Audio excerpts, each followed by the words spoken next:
Yeah, so RESONATE-2 is a phase 3 randomized study for patients with CLL who are above 65 years of age or who have comorbidities. And there, when this trial was designed 2-3 years ago, at that time chlorambucil was considered standard of care.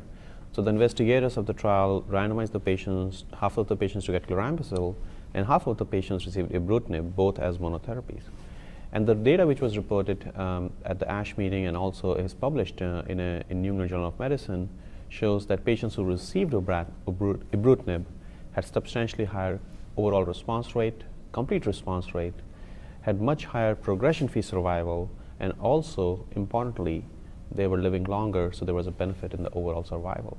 So I think this trial is one of those practice-changing trials which will likely, lead to approval of ibrutinib for this patient population in the frontline setting.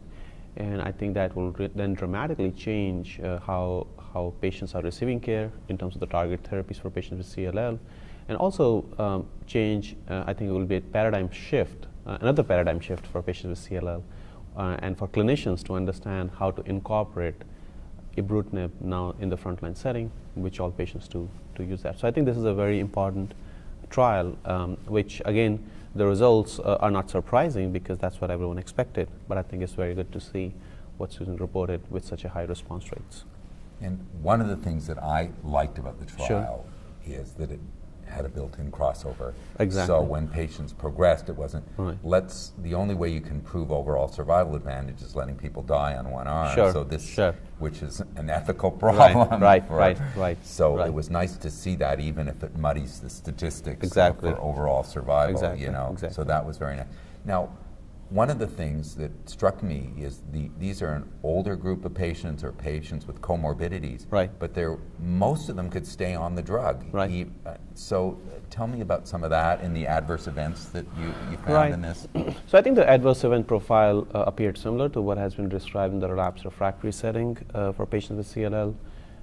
There was some adverse events which we talk quite commonly about patients who are on ibrutinib. One is atrial fibrillation, and in the data which was reported, it was around 5 or 6%, which would be similar to what has been reported before in the relapse setting.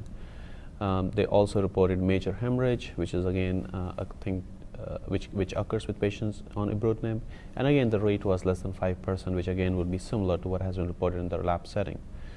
Now, one thing which the investigators reported was that a lot of patients were able to stay on ibrutinib for at the time of this analysis, and I suspect that's probably because it's a frontline population, and there may be the side effect profile or tolerability may be better for patients in the frontline setting as opposed to the relapse setting.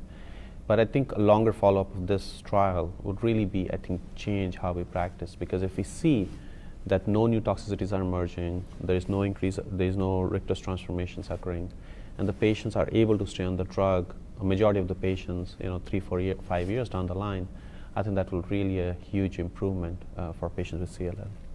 In this, just to throw in a contrast, at the same session on treatments, they talked about using idelalisib, which Right. is another fabulous drug, Right. but frontline, it ran Right. into more trouble, not Right. less trouble. Right.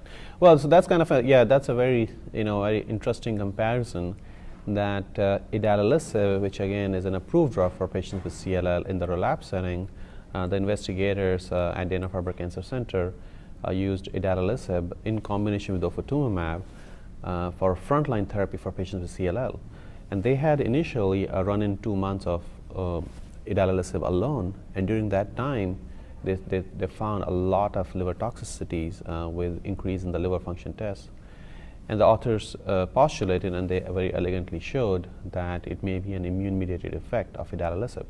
Again, if you go back to the RESONATE-2 trial, which is targeting the same population with ibrutinib, none of that toxicity exists.